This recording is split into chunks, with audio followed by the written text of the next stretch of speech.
Can you imagine that in 2026, the world's only superpower, the United States, could lose to a country that it has been sanctioning for the past 40 years?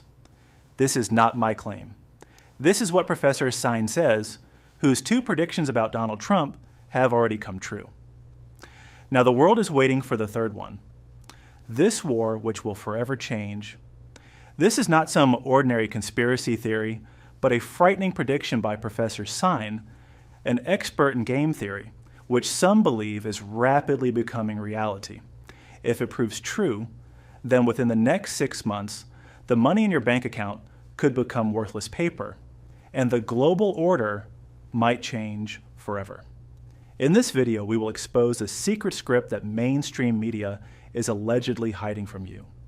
We will see how Iran's extremely cheap drones are challenging America's trillion-dollar military power.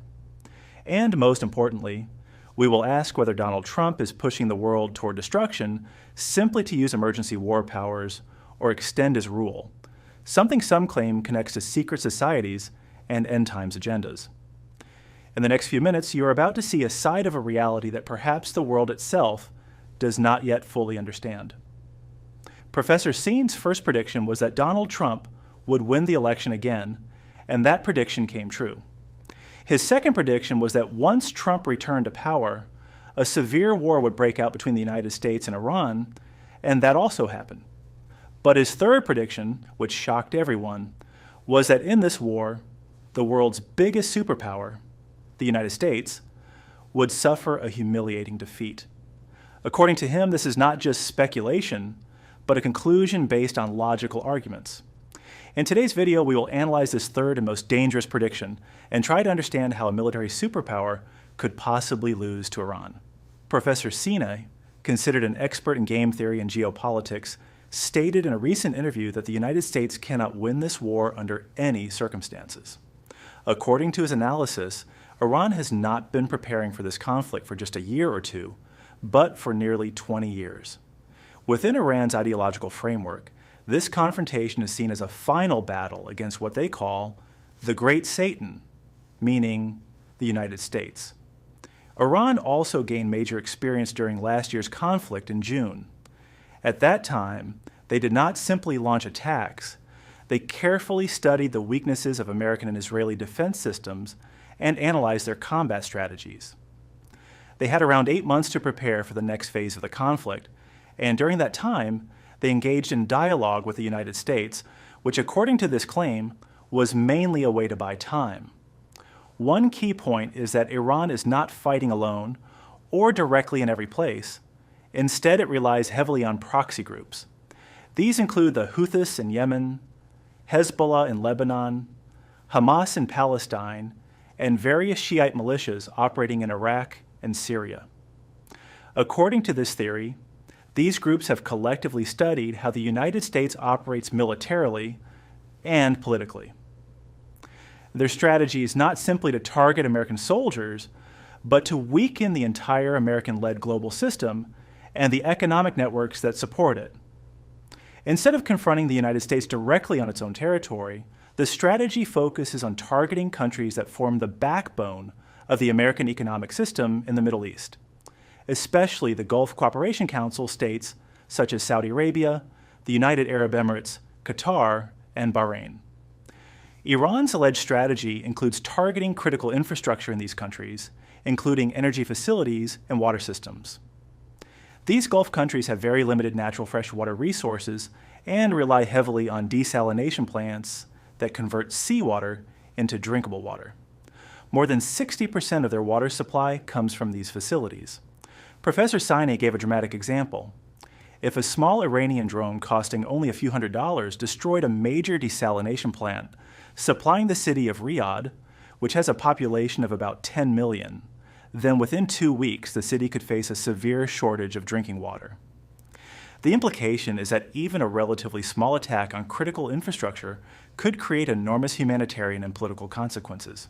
At the same time, Iran has reportedly attempted to disrupt shipping through the Strait of Hormuz, a crucial maritime route through which Gulf countries receive a large portion of their food imports and export much of their oil.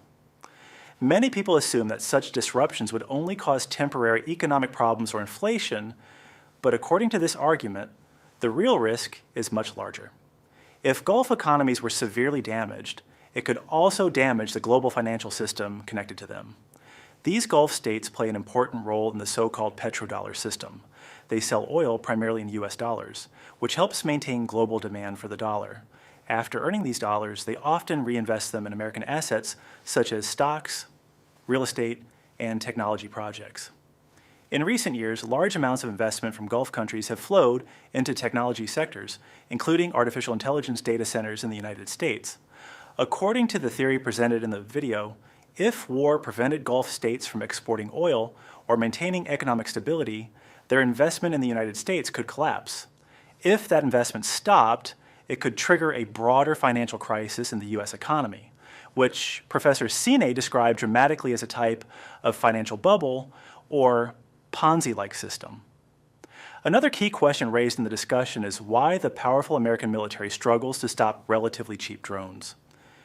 The explanation offered is that much of the American military system was designed during the Cold War, when wars focused on extremely advanced and expensive technology such as large missiles, aircraft, and complex defense systems.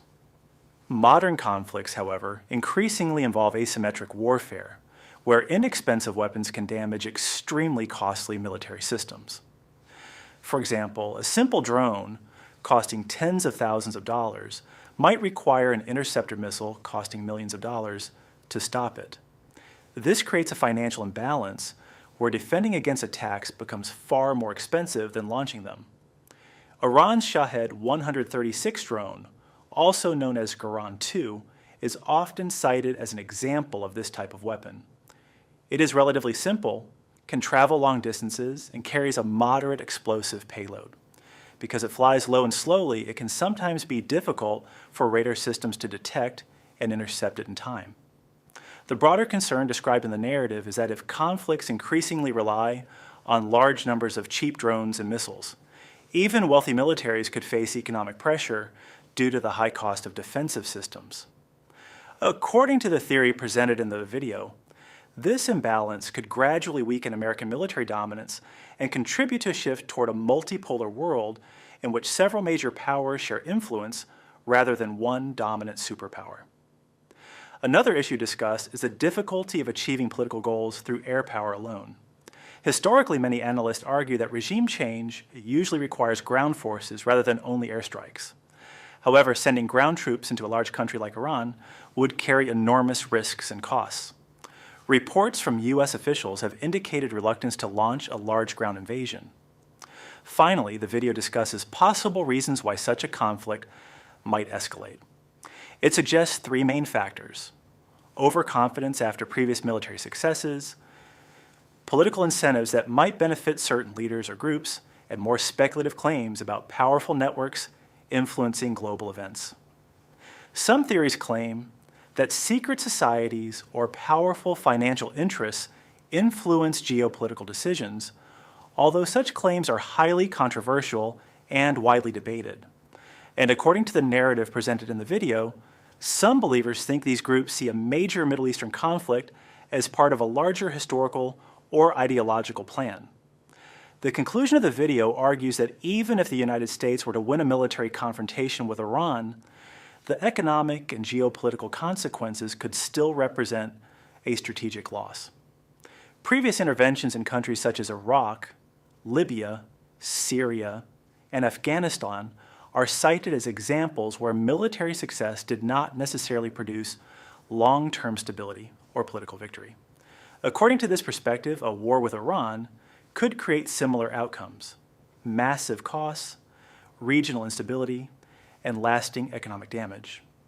In the end, the video suggests that the conflict could reshape global politics and accelerate changes in the balance of power across the world.